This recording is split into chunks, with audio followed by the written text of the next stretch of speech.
ওরে যদি আমরা পাইতাম তো আমরা মারা যেতাম। ওরে মানে অঙ্গ প্রত্যঙ্গ টুকরো টুকরো করেন, তাহলে মনে হয় আমার দেশবাসী বিশ্ববাসী শান্তি পাবে।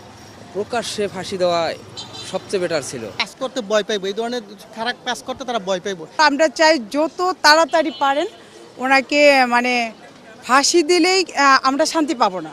ওনাকে আমরা চাই যে সবার মাধ্যমে সবার সামনে এসে ওকে যদি আমার এই নিষ্পাপ বাচ্চাটার যেভাবে ক্ষত বিক্ষত করছে, আঘাত করছে, মারছে, সেম ওইভাবে ওনাকে যদি আপনারা যদি শাস্তি দেন, ওরে মানে অঙ্গ প্রত্যঙ্গ টুকরো টুকরো করেন, তাহলে মনে হয় আমার দেশবাসী বিশ্ববাসী শান্তি পাবে, আমাদের মতো মারা শান্তি পাবে। কারণ এখন আমরা বাচ্চাকে যে বাসায় রেখে মানে একটা মানে সবসময় দুশ্চিন্তা, একটা মানে বুকের ভিতরে একটা ভয় কাজ করে যে বাচ্চা রেখে ডিউটি করা, অফিসে আসা, এরকম মানে সবসময় চলতেছে। এটা কিভাবে আমরা মানে নিষ্পূর্ণ হবে, এই ভয়টা সবার কাটবে, এটা আমরা নিশ্চিত হতে চাই। এবং এই আইন কঠিন আইন, আমি দ্রুত ভালো কঠিন বিচার চাই। এই আইনটা অনেক কঠিন, যেন সরকারভাবে পদক্ষেপ নেয়, এটাই সরকারের কাছে আমাদের একদম এটা হলো দাবি। আমার কাছে মনে হয় যে শুধু রামিসার ক্ষেত্রে কিন্তু রায়টা খুব দ্রুত বাংলাদেশে বাস্তবায়ন হলো, কিন্তু প্রশ্ন হচ্ছে যে এখানে প্রধানমন্ত্রী এসেছেন এবং বাংলাদেশের জনগণের চাপের মুখে পড়ে এটা খুব দ্রুত হইলো। কিন্তু বাংলাদেশের উচিত কিন্তু প্রতিটা জজ, প্রতিটা বিচারক, শুধুমাত্র রামিসার ক্ষেত্রে কেন, আরও যারা আছে এরকম হাজার রামিসা আছে, এরকম ঘটনার সাথে প্রতিদিন অহরহ কোথাও না কোথাও ঘটছে, তাদের ক্ষেত্রেও রাতে রায়টা 1 মাসের মধ্যে হয়। এটা যেন 19 দিনে হইলো, তাদের 1 মাসের মধ্যে যদি এরকম রায়গুলো বাস্তবায়ন করা যায়, তাহলে অদূর ভবিষ্যতে এই ধরনের কর্মকাণ্ড থেকে মানুষ কাজ করতে ভয় পাইবো, এই ধরনের খারাপ কাজ করতে তারা ভয় পাইবো। আমি মনে তাহলে বাংলাদেশটা এই কাজ থেকে কিছু কিছু লোক দূরে সরে যাবে, কারণ যখন রায় হবে, বাস্তবায়ন হবে, তখন সে মনে করবে আমি যদি এরকম খারাপ কাজ করি আমারও রায় হইতে পারে এই ধরনের।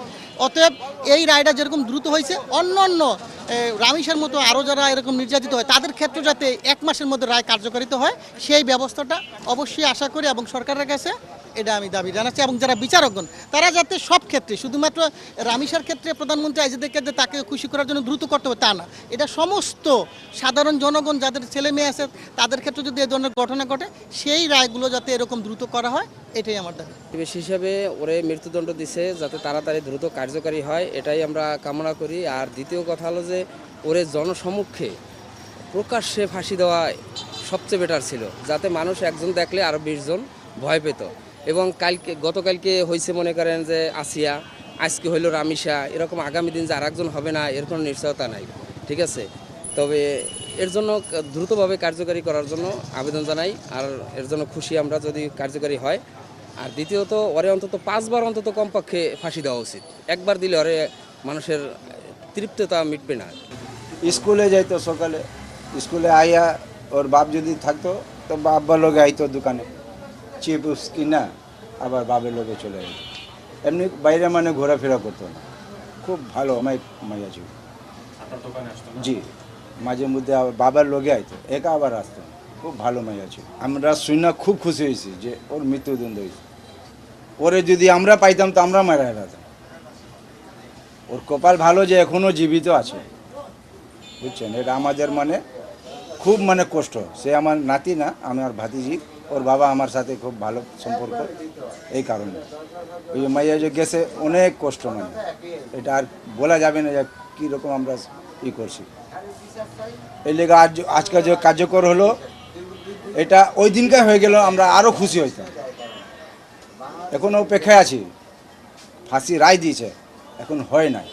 এরকম তো অনেক ধর্ষণ হচ্ছে। হ্যাঁ, জি। তো তাহলে আপনি কি মনে করেন যে এই রামিসার হত্যার বিচারের মতো ওগুলো তাড়াতাড়ি ওই রকমই যদি হইতো তো আরও ভালো হতো। আর আমরা চাই যদি আরও কোনো জায়গায় যদি এরকম ধর্ষণ হয়, যদি পাবলিকের হাতে ধরা পড়ে, লগে লগে ওরা মারা উচিত। আইন পরে, আইনের হাতে পড়ে, আগে জনগণ ওরে মারা লাগে, তারে আর আগামীতে আর কোনো মানুষ এরকম না করে।